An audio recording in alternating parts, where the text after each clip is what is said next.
Vídeo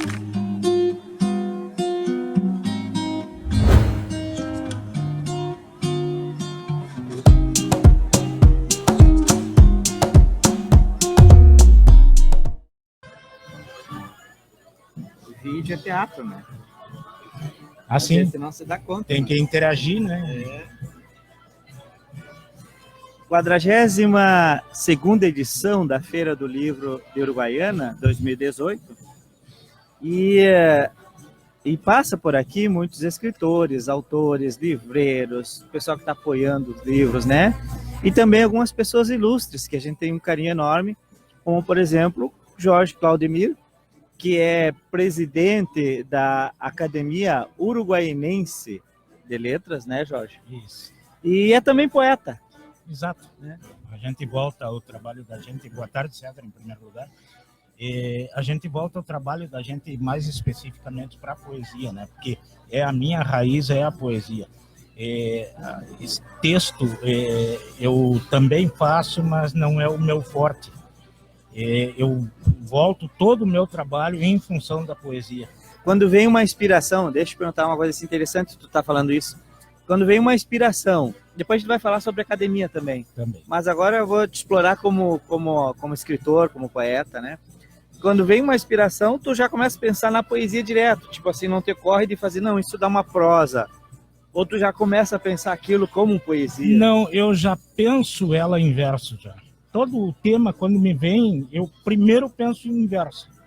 Penso na rima, penso na métrica da poesia. Sim. Porque depois, se ela, no decorrer da confecção do tema, ela, às vezes, pode acontecer de não desenrolar o suficiente para a gente concatenar as rimas ou a métrica do poema, aí tu faz uma prosa poética, uma coisa que com a mesma inspiração, sim, com o mesmo tema, mas dentro daquele sistema que tu não usa a rima, porque sim, o poema, a poesia, ela é uma coisa tão eclética, tão genérica, assim, ó, que tu tem a liberdade, todo poeta tem a liberdade de criar o seu trabalho. Ele escolhe a forma, na hora que ele vai fazer, ele escolhe a forma. E não existe aquela rigidez da língua portuguesa, sim, para com as regras de gramática. O poeta tem a liberdade de criar neologismos para poder fechar, às vezes, a métrica do seu poema. Se pode usar rima, pode não usar. Deixa eu fazer uma pergunta que até pode parecer ignorância da minha parte, alguma coisa assim, né? Mas eu gosto de perguntar, mesmo que eu não entendo, eu gosto de perguntar e posso até falar uma bobagem. E quem pergunta não é ignorante, né? Quando tu fazes um verso, assim, ele é diferente, por exemplo, para uma letra de música? Ele tem uma diferença na construção? Ou simplesmente se adapta? Não, porque assim, ó, a letra de música, ela tem toda... Geralmente, quem faz letra, eu não sei fazer letra. Vou ser bem sincero, eu não sei fazer letra, porque depende... Mas já fez algumas, né? Já fiz. Eu já tenho algumas letras gravadas já com alguns artistas, mas é muito complicado, porque eu não toco nada. Ah, sei. Então, assim, ó, quem faz uma letra para uma música, o bom é que ele conheça a melodia também, conheça as notas musicais para ele poder fechar a métrica do tema dele com a melodia que ele está criando, ou que o outro parceiro está criando. Então, assim, ó, geralmente se pega e ou tu faz a letra e depois o músico coloca a música em cima, ou então vocês fazem em conjunto, né? E a poesia não, a poesia tem essa liberdade, porque mesmo que tenha um acompanhamento depois, o acompanhamento se desdobra para acompanhar o tema da poesia. Entendi. E quais os temas assim que tu gosta de trabalhar, Jorge? Porque cada artista escolhe o seu tema, né? Ontem, conversando com o Alejandro Arnucci, né, que é artista plástico, e ele diz assim, ó, que a tendência do artista é falar do seu mundo, né? Do mundo que ele escolheu, assim, do mundo que ele convive, que ele cresceu, que ele conhece, né? É muito raro um artista falar sobre um assunto que às vezes está longe da realidade dele, né? No teu caso, tu tem uma temática que tu preferes trabalhar ou simplesmente a inspiração deixa que corra e venha? Eu, na verdade, eu nasci nasci poeta, porque desde criança eu escrevo. Mas assim, ó, eu nunca tive uma temática específica quando eu era novo, que eu escrevia alguma coisa assim.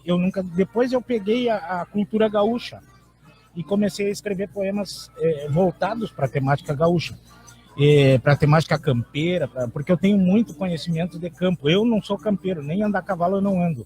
Mas a minha família e meus tios, pais, todo mundo é de campo. Então eu peguei essa temática campeira para fazer meus poemas. Aí depois aconteceu uma série de fatos na minha vida, que não vem ao caso agora, e eu também peguei essa temática mais romântica, essa coisa do amor, do ludicismo, do romance, para fazer. E tenho 2 livros de poesia urbana romântica.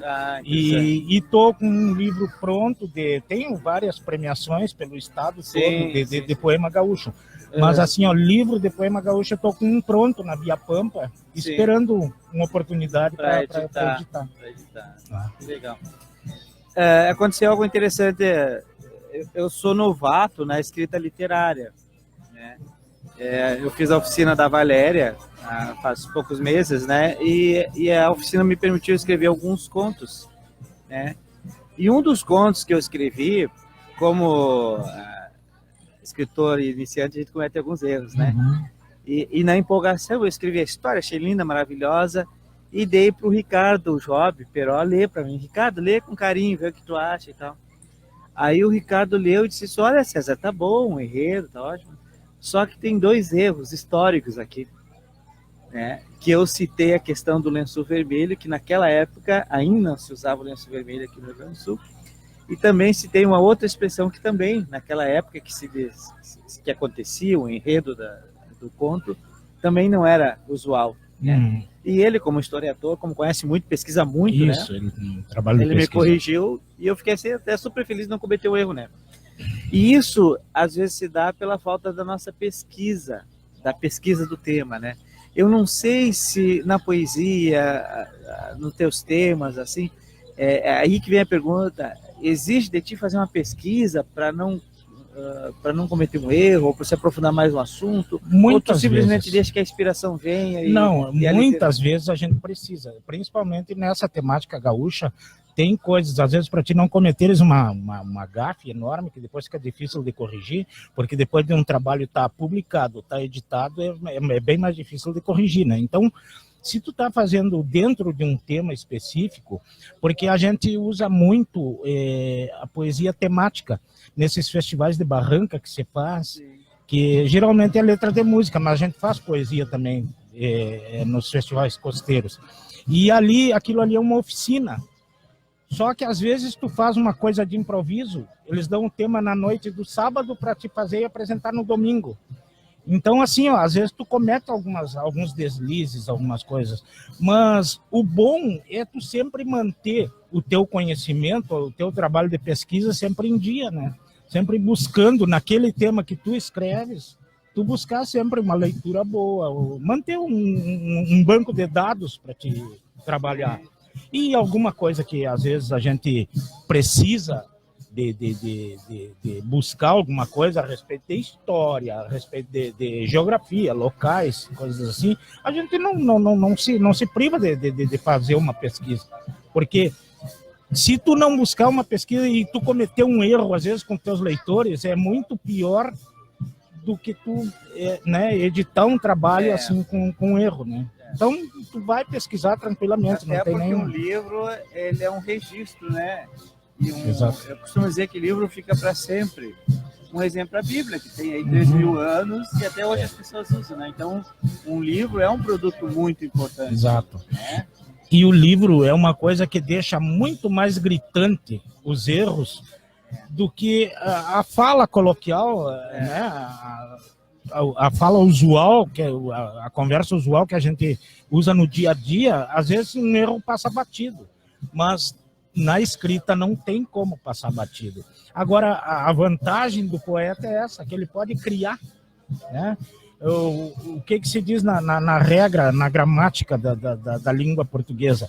Que não se usa pronome no começo da frase. E a poesia tem essa liberdade de usar esse recurso, às vezes até para fechar uma rima lá no fim do verso, tu te obriga, às vezes, a criar um mecanismo todo para adaptar o teu texto. Aquele tempo. A tua satisfação é quando tu está escrevendo ou depois de ver a obra pronta, assim? Não, tu sabe, eu não sei qual é, porque quando tu está escrevendo, tu tem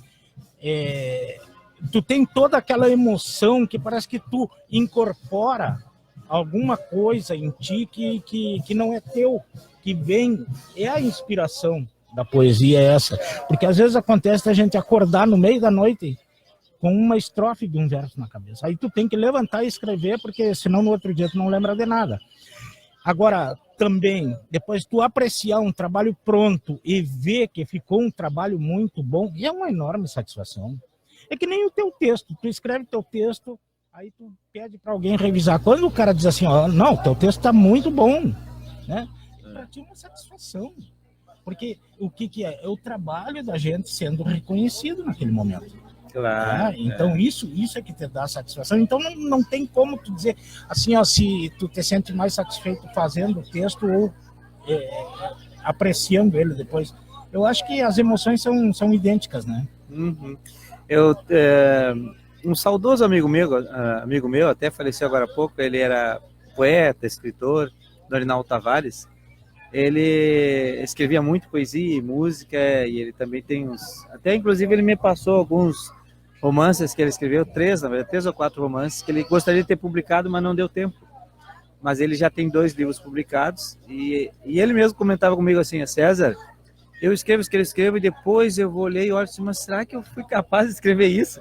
Porque ele não se reconhecia, né? Às vezes a gente se estranha. Porque no momento de inspiração, né? No momento de inspiração... É aquilo que eu te digo, a gente incorpora o espírito da poesia e tu escreve. Depois tu vai revisar, ver o que ficou bom, o que tu acha que não ficou bom, tu vai modificar, vai buscar uma fórmula nova de escrever aquilo ali, uma forma nova de escrever aquilo ali. Porque acontece muito, eu acredito, assim, que já comentaram comigo, Jorge, que às vezes a pessoa que é poeta, ela vai escrever, oi, tudo bom, quer pegar o livro? Pode olhar. Feira do livro e ao vivo é assim, né? Não, tá bem. Não, imagina. E aí o que acontece? Às vezes a pessoa começa a se travar, o bloqueio, que chama, né? O bloqueio criativo, porque às vezes acho que ela já quer fazer o certo de primeira. E às vezes simplesmente deixar se jogar. Escreve e depois, né? Porque conhece, a Valéria é uma figura. A pior trava, eu acho que tu coloca é isso, é tu te autofiscalizar. Porque assim, ó, a criatividade tá em tu improvisar. Porque ninguém diz assim, ó, vamos dar um exemplo pelo meu outro princípio, que é o direito. Eu sou advogado, sou formado também, em direito. E então, assim, ó, ninguém comete um crime de improviso. Quem comete um crime, ele planejou. Dificilmente ele cometa um crime no ímpeto, né? Geralmente é projetado. E a escrita não tem essa liberdade a escrita, ela nasce, né? Vem da essência de quem está escrevendo. E geralmente, como tu falou no começo, assim, ó, isso vem da índole de cada um, da natureza de cada um. Porque o teu texto segue o teu caráter, a tua índole. Claro. Né? Por isso que a gente reconhece o escritor pelo texto. Exato, tu pega assim, ó, entre os poetas existe muito isso. A gente pega um poema assim, ó, embora seja inédito, nunca tenha visto, mas tu lê as primeiras frases, tu sabe, isso aqui foi fulano que escreveu, porque as próprias palavras de cada um, às vezes a gente reconhece no texto. Claro. Então, assim, ó, é uma coisa que é de cada um, é subjetivo o poema, né? Tu também é um ativista cultural, Jorge. Eu sei que tu está sempre envolvido com vários projetos, né? Um deles, atualmente, é a presidência da Academia Uruguaiense de Letras, né? Exato. Que a academia, ela tem um grande histórico aqui em Uruguaiana, né? De muitos e muito tempo, né? Que ela existe. figuras assim reconhecidíssimas do Brasil todo como poetas, escritores, né, participaram Sim. dela, né? Então eu imagino que é para ti assim uma grande responsabilidade levar adiante esse projeto, né, esse nome da academia, né? Mais uma responsabilidade do que uma honra, porque a gente se sente muito honrado quando consegue chegar, quando consegue guindar um cargo desses. Mas só que a responsabilidade é muito maior do que o orgulho de estar ocupando um lugar desse, porque pelas cadeiras da academia passaram diversas pessoas assim, ó, de renome internacional, como foi o caso do nosso Luiz de Miranda, que foi acadêmico aqui no Guaiana. Depois, por assuntos inerentes a ele renunciou e aí ele foi embora para Porto Alegre, morou no Rio de Janeiro, mas ele foi acadêmico aqui, dos primeiros acadêmicos que tiveram aqui no Guaiana. E assim como ele, outros grandes escritores, professores de literatura famosos em todo o estado e no Brasil todo, que fizeram parte da Academia Uruguaianense de Letras e hoje estão por aí espalhados, alguns já falecidos, porque a academia foi fundada em 1954. Imagina, e mais de meio século. Uma turma de abnegados, literatos uruguaianenses que se juntaram e viram a necessidade de se formar esse grupo e de oficializar isso como uma entidade, né, que voltada exatamente para a cultura literária. E passou pela academia grandes nomes. A academia ficou funcionando até, se eu não me engano, 64 ou 65. Aí depois parou, teve desativada, e em 92 ou 93 ela foi reativada por uma turma foi onde entrou o Ricardo Perojove, a professora Vera Molina, foi uma série de literatos, o Ricardo Duarte, o Colmar Duarte. Foram esse pessoal todo que reativou a academia. E aí ela ficou funcionando até agora, com altos e baixos, mas a gente continua tentando levar o nome da academia para frente. Muito bem. Jorge, muito obrigado por conversar, né? E eu que agradeço pela honra de estar junto a este profissional tão renomado no nosso estado. Né? Para nós é que é um privilégio tê-lo aqui apoiando a feira, trabalhando intensamente pela feira, né? Tu participa da comissão da feira já desde o início, né? A gente assim, ó, já deve ter contado essa história da comissão, né?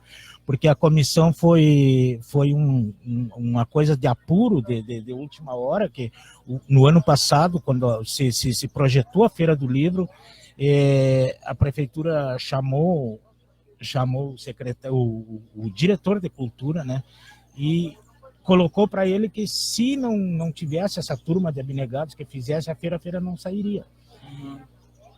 E aí a gente juntou as pressas, praticamente fez a feira dentro de 20 dias, a gente organizou, conseguiu botar a feira funcionando, saiu uma boa feira no ano passado, mas a partir daí a gente se autodeterminou que a gente teria que juntar essa turma e fazer uma confraria perene, em busca não só da Feira do Livro, mas de todos os eventos culturais que existem. E aí se criou surgiu a Arte e Letra. A Arte e Letra. Deixa eu pegar um exemplar do jornal. Tu não tens aí...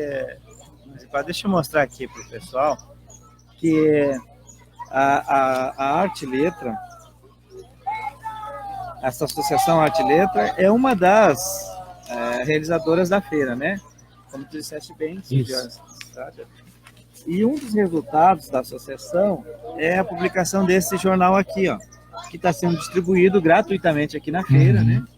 E a proposta é que o jornal continue sendo publicado. Com certeza, né? E vamos fazer todo o esforço para que ele continue. Que o que vem para agregar cultura e conhecimento à população sempre é bem-vindo, né? E a gente precisa levar essa cultura para frente. Tá bom. Tá bem? Muito obrigado, Jorge. Eu agradeço. Obrigado mesmo.